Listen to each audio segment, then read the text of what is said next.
I'm coming back to the heart of worship, and it's all about you.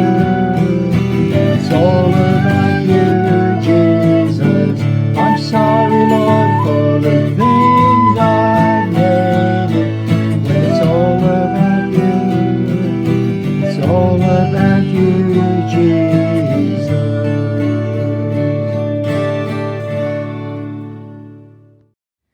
This is session 1 of what I'm calling Genuine Worship. And I'm going to be looking at the book of Malachi, which is a little book at the end of the Old Testament.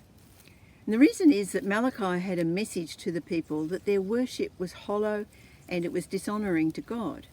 And I think that there's a warning in it to us, that we don't allow this to happen to us. Now, Malachi was written about 460 to 430 BC, somewhere in there. The people of Israel had been in exile in Babylon, but they'd been returned to their home country for the last 100 years, and they had rebuilt the temple and they had re-established the temple worship. And yet there seemed to be this apathy, this disillusionment setting in. Now, while they'd been in exile, there'd been prophecies that God would return them to their land, and this had happened, and it must have been a most exciting thing for them. It must have been a real affirmation of God's care for them. They knew the exile was because they'd been unfaithful to God, and so he withdrew his protection from them, and other countries were able to overrun them. But then they'd seen the compassion of God to restore them to their land.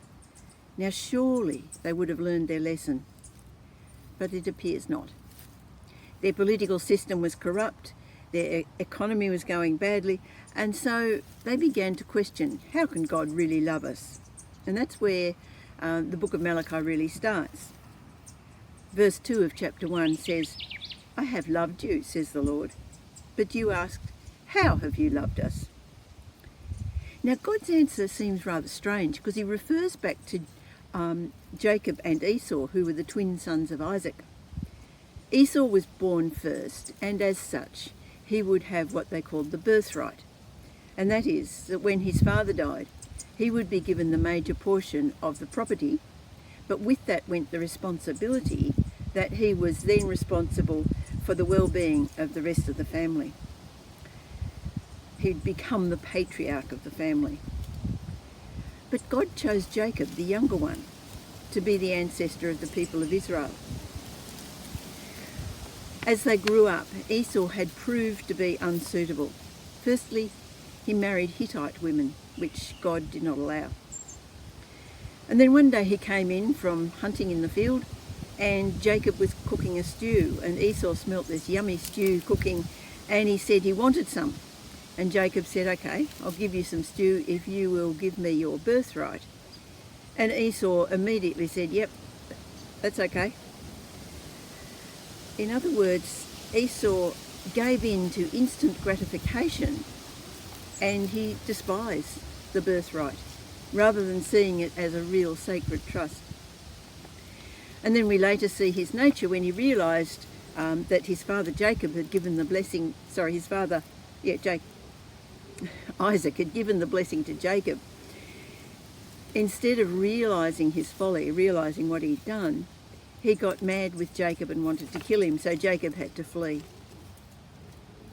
So God had chosen the better man to be the ancestor of the nation. Esau had gone on to be the father of the nation of Edom. But that nation, even though they tried in all their own strength, they never prospered. But Jacob's descendants had. And so God is showing them his favour. They were the loved ones. If only they could look back on their history and see how God had guided and protected them, how his love had restored them from exile and rebuilt their nation.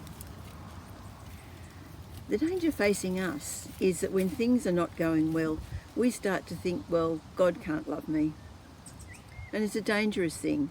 Apart from being untrue, it can lead us into all sorts of errors in the way we think. It can lead us into thinking, well, it doesn't matter if we dishonour God, if our worship is false. It doesn't matter how we live our daily lives. And this is a thinking which needs to be countered. It needs to be counted by looking at all the blessings that we have. And of course, the greatest blessing of all is that Jesus was willing to die for us.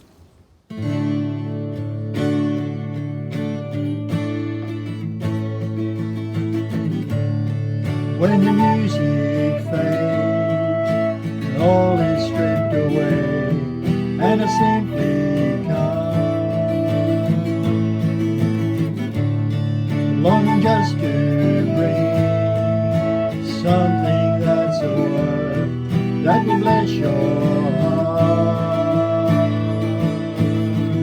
I'll bring you more than a song, for a song in itself is not what you have required. You search much deeper within, and the way things appear, you're looking into my heart. I'm coming back to the heart of worship, and it's all about you. It's all about you, Jesus. I'm sorry, Lord, for the things I've made.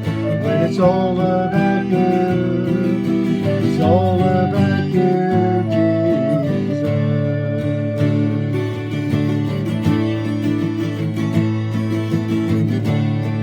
King of endless worth, no one could express how much you deserve. Though I'm weak and poor, all I have is yours, every single breath.